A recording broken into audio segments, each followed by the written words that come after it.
Hey, how's it going, man? Welcome to my spinner rack. I'm gonna start with Spider-Man. You, John Romita cover. You know what's weird is when Ross Andrew took over after John Romita, there was sort of this really weird fan reaction. I mean, the book still sold very well, but Ross Andrew did not get the plaudits that he deserved. He just had the horrible, timing of starting after Romita, who had done it for many, many years. And, but that's okay. I mean, like I said, the book still sold because the stories are great. I mean, there's a scorpion. There's a Aunt May in the hospital again. So I think I just did a recent issue where she, anyway, it's just so bizarre. Okay, this is off. But, well, we had a treat actually. We get a Ross Andrew art and John Romita and the gang embellishers. The gang usually meaning whoever's around, the studio, and they're probably doing the backgrounds. Romita's doing the figures and faces.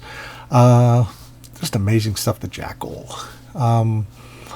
Later on, John Romita would establish Romita's Raiders in like the late 80s until like he retired. And it was great because so many new talents came out of being a Romita Raider, like Tom Morgan and so many, like Brad Venkata, who I know he might be a more obscure name, but he's a great art colorist and inker. And there's a whole bunch more that I can't think of right now. Those are just two that popped in my mind.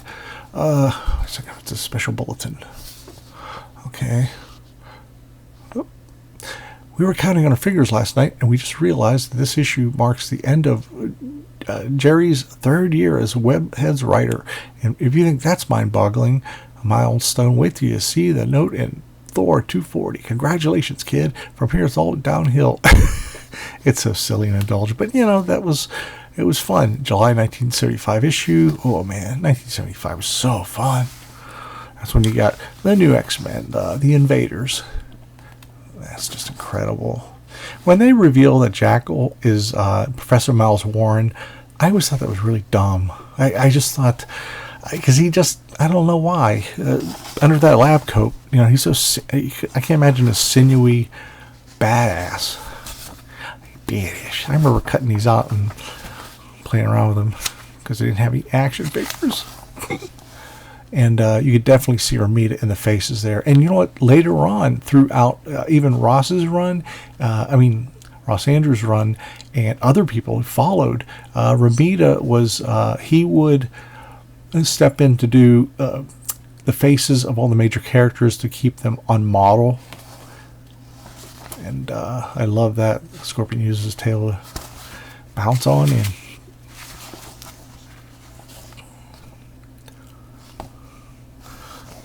he's like, I'm the one who killed Spider-Man. Are you nuts? If you killed Spider-Man, what's he doing? 6 o'clock news. I'll kill him again. So many camera angles that Andrew does, and he runs into the Jackal. And he's like, no, we both have mutual enemies. Spider-Man, yeah. Now you're listening, eh? Whoop. Venom's back, and the Black Panther's got him. On sale in Jungle Action 16. Not the one we know with the big black costume. It looks like Spider-Man. He's visiting Aunt May after her 43rd heart attack. And here comes a Scorpion. So, backhands Pete. That's such a great Romita face right there. Here we go. And he heads on out. He rips every door till he finds Spider-Man. Then there you are. And Spidey kicks major friggin' ass. Because, I lost my sense of humor a while ago when you jumped on an old lady named May. And he's like, this ain't working like it's supposed to. You're not giving me a chance. Why should I give you a chance? Some more Ross Andrew photo references for his buildings. Just astonishing. So he's got, Scorpion's a bit unnerved. Well, hooray for you. I actually copied that silly panel there. I mean, it works. Ross did it right. I did it wonky. But, hey, live and learn. Look at those backgrounds. Oof. So it catches him. knocks him off the Chrysler building. He's like, I have to convince him that I am a total madman. Yeah, I have to convince him I'm a total maniac. I don't want to fall. Don't let me fall. I'll do anything you ask. Whoop. Anything? He goes back. My apologies for frightening you, Mrs. Parker. It was a rotten thing to do. I'm sorry. And I want to forget I ever saw you again, any of you. And I hope I never see you again. And she goes, one moment, I've got something to say to this gentleman. You should be ashamed of yourself, young man. I have a very high opinion of Spider-Man, but at least he has manners. Why, you old, watch your tongue or I'll slap your face. It's like, get off of Spider-Man. She's so goofy. Like I said in the previous episode, it's like, oh, Dr. Octopus is this swell, learned doctor. Never mind he has 4 arms and he's tried to kill people. This came around 1990, I think. Epic Comics, I think, was starting to go away, and then he brought it back briefly in the 90s. I could be totally wrong on this. The cover grabbed me. It's 1950, so you have that. There's a term for this kind of sign, and it's called Googie. And the man who created that aesthetic back in the 50s, his name was Googie, or it was similar, and that just became the known name for, like, especially all the signs in Las Vegas. Even like Howard Johnson's other places would have these. Frank Levy's story, Mike Akamoto, and Al Williamson. He's the only one I really know besides Steve Olive and Ollie Optics and Jim Novak. But it's really interesting. It takes place during the 50s, and there's this character here. What's funny? I came up with a character called Livewire when there really wasn't anybody named Livewire, and I gave him that kind of costume. So maybe that's probably in the back of my mind what I thought, but I never did anything with the character. So really nice stuff going on here. And that's our protagonist here. He is a Mexican American, and he gets a lot of shit for it in the 50s. But he's a PI, and I love the artist. Just really, he has the old cars. He has just the, he really knows his stuff. You can tell he's really passionate about it. My only hang-up was, it was good, but you see, like, a lot of this blah blah blah blah. It kind of cuts into my interest in the book. And it's like, I'm not going to pick up. In fact, back then, I was like, I don't know if I'll get the second issue. And he put a lot of work into it. It just wasn't my thing.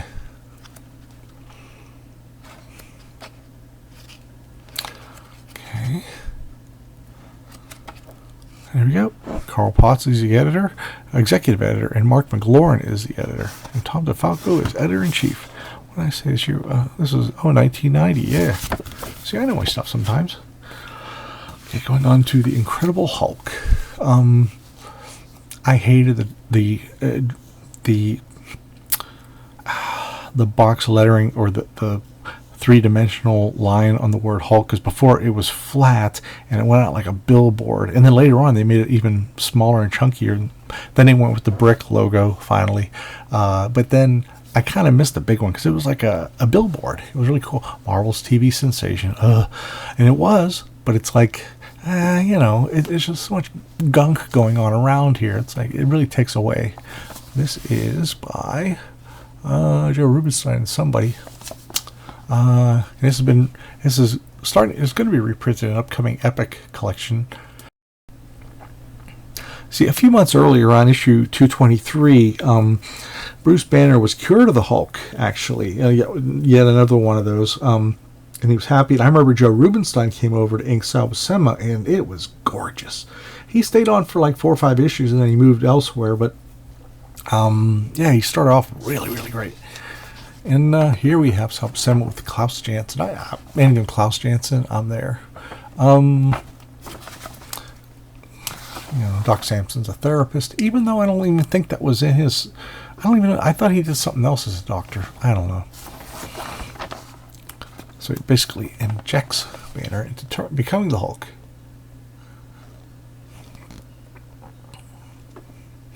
and sort of goes back to his childhood, but the story of him being an abused child wouldn't come out till later, 313 or something like that, with Bill Mantlo and Sal, of course, Sal.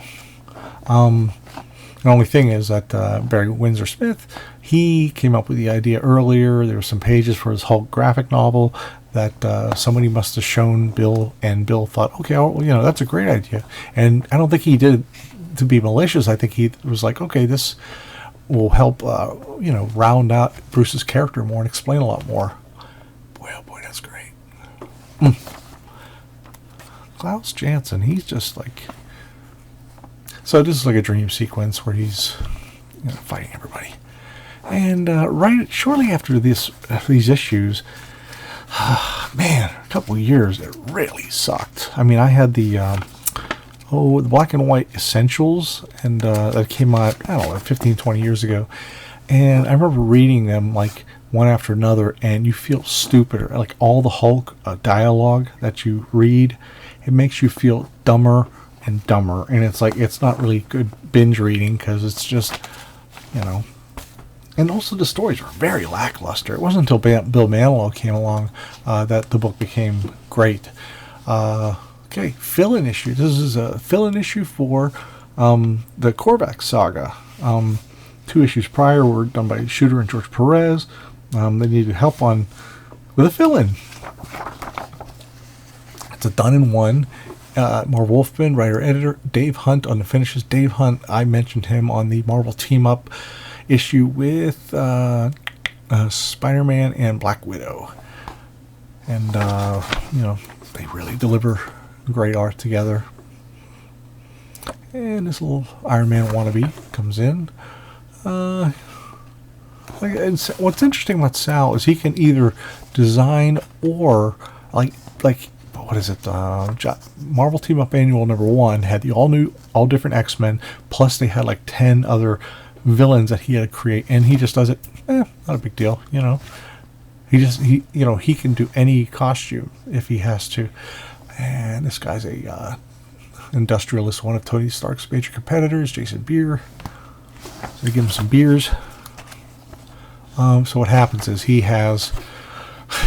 It's crazy, but it's like, if my heart gives out and I breathe my last, I want the world to die with me. And you find it out that he has 4 bombs. He's planted 4 bombs across the world, and I guess the other Avengers are busy doing other stuff. So, and there's also not a lot of time to, find out. They just jump into it. Cap's kicking ass. Just great. Oh man, Sal on Cap. I mean, it's just perfect. When he did stuff with Englehart in the mid '70s, Black Panther, really dynamic storytelling here. And like I said, Dave Hunt really comes through. There's Iron Man flying over Moscow, causing an international incident. But he's got to get that bomb, you see, because the whole world will get blown up. And it's so crazy that guy's like, if I die, I want the world to die with me. And I'm like, well, he knew he was dying, but I'm like, they didn't really explain, Marv never really explained why he wanted the world to die with him. I mean, other than ego, I guess, but, he gets a bomb, and he makes an explanation. Okay, hand over that metal ball slowly, very slowly. Before I do, would you like to hear a little story? And they come back, and the 4th one is in his heart. And he's like, you've been duped, Avengers, sent on fool's errands.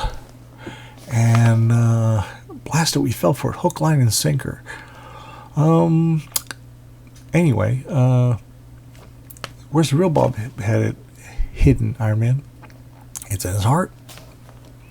So he puts a cryogenic freeze on him. And, great last panel. Beer thought he was going to die young, but now he'll outlive us all. He's a true eternity man whose every heartbeat keeps the world alive. And that's so cool. I mean, but I don't know if it was followed up with ever, because there were times before when, shortly, I don't know, times after this, that like Avengers Mansion was compromised and or destroyed, that, whatever happened to him. But, it's not that compelling to really follow through on it. It's a good done in one, and it's not, if you want it as canon, go ahead. Steve Gerber, legendary writer, Aaron Lopresti, who, fantastic artist. When I worked with him across gen, and he did a book called Mystic, he really, really brought the goods. I mean, he did even better stuff than he was doing then. And he also did a lot of the humor comic that Marvel came out with called What The, and he would write and draw those. And this is Hensel Smith Rune. He had just left Valiant, and there were so many screwball jumping around for different reasons. Not just him, I mean everybody. Gary Martin inked it, and the coloring's pretty cool. And there's mixed reasons why. Oh, by the way, this is sort of like the new Man thing. It's Sludge. Wow, and like this is early. What is this? 1993. And I'm like, and already Aaron's like fully realized as an artist, and he just got better and better and better. And he makes people's face melt and shit like that. Really cool stuff. See right there. And anyway, the Ultraverse, Marvel bought the Ultraverse, the Malibu Ultraverse, and people say, oh, it's because they had these great coloring, they had the best coloring in the business, and Marvel wanted it. I'm like, there's a little bit of truth to that, but a lot of it was they had a bit of a market share. There was heat going on with these new universes. There weren't that many new companies coming out with like whole universes at once. So they basically wanted to take a chop out of the market share. So, Los Hello, Sean. Ugh. Not a fan. Okay. Now, giveaway special. Oh, the other thing about this is Image was founded on artists, and they owned everything. But this time, Steve Gerber, Steve Englehart, a lot of classic writers, they had shares. They were the opposite of the artists. They were the writers that had this own universe, and it was going to be based on their stories that would also cross over. But after it was okay. Like what was it? Some of them were. What was it? I can't think of his name. Norm Brayfogle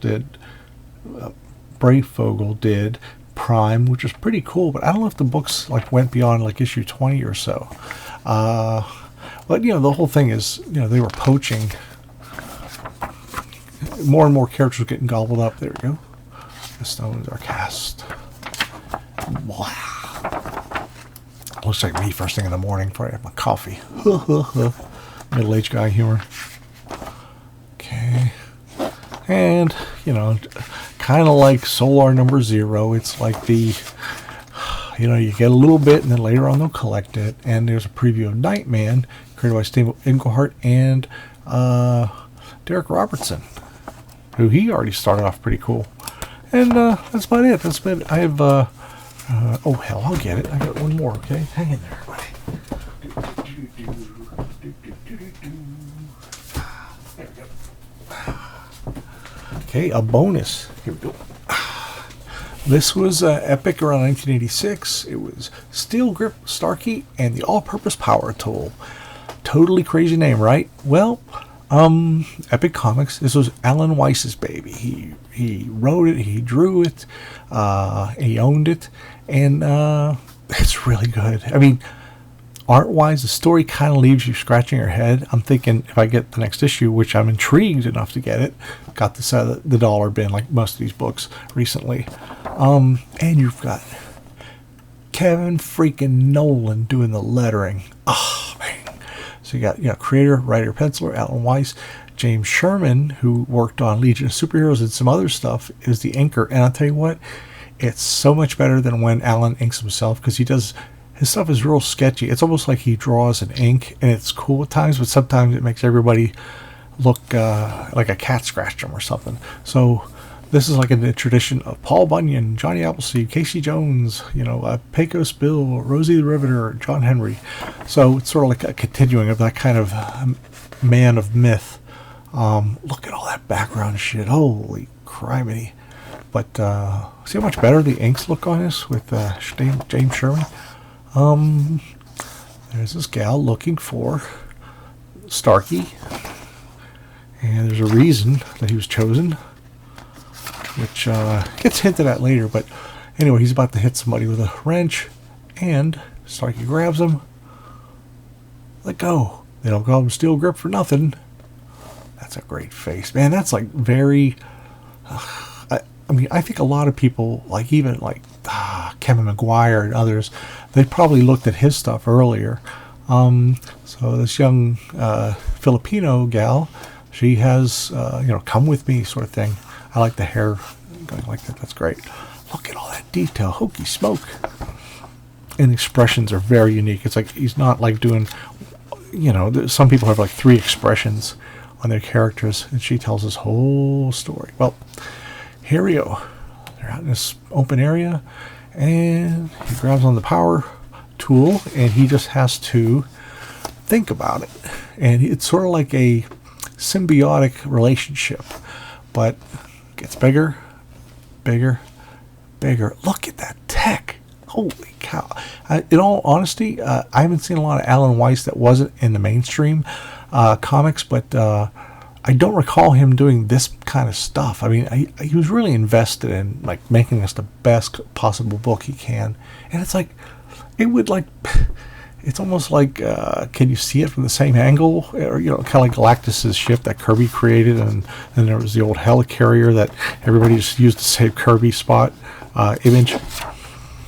And so basically, it's working, it's building, and my God, what couldn't we do with a rig like this? What couldn't we do with a rig like this?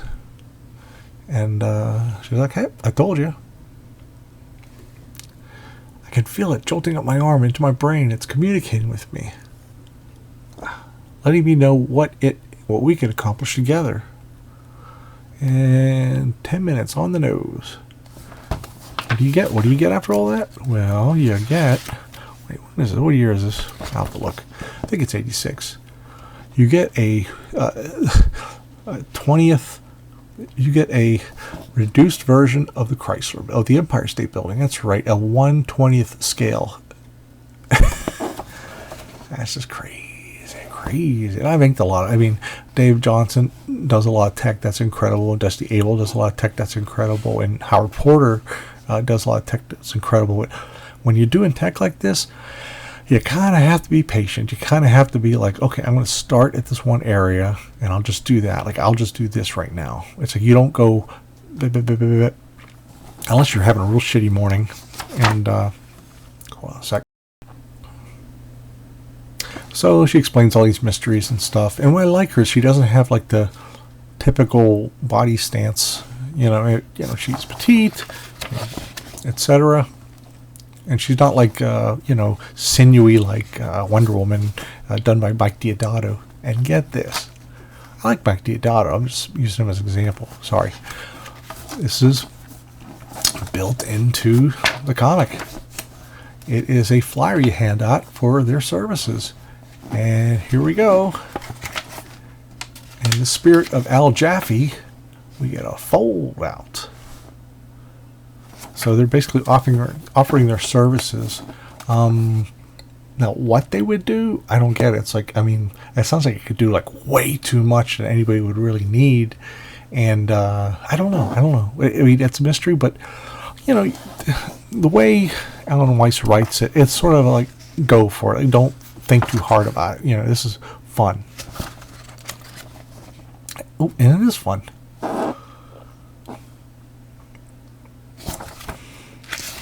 And he does it again.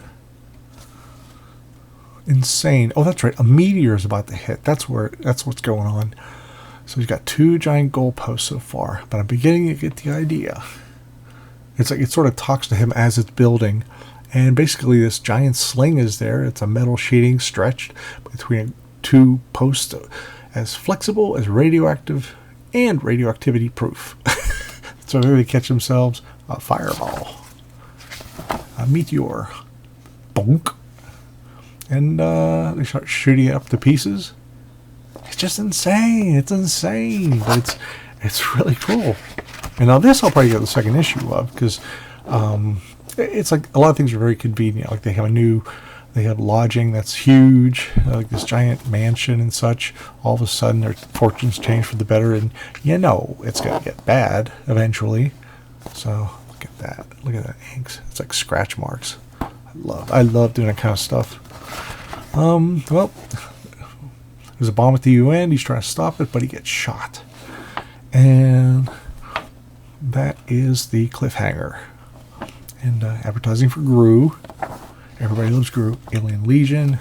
Why has this not become a movie? I'll never understand. So, there you go, everybody. You got yourself a little bonus there. Have a great day.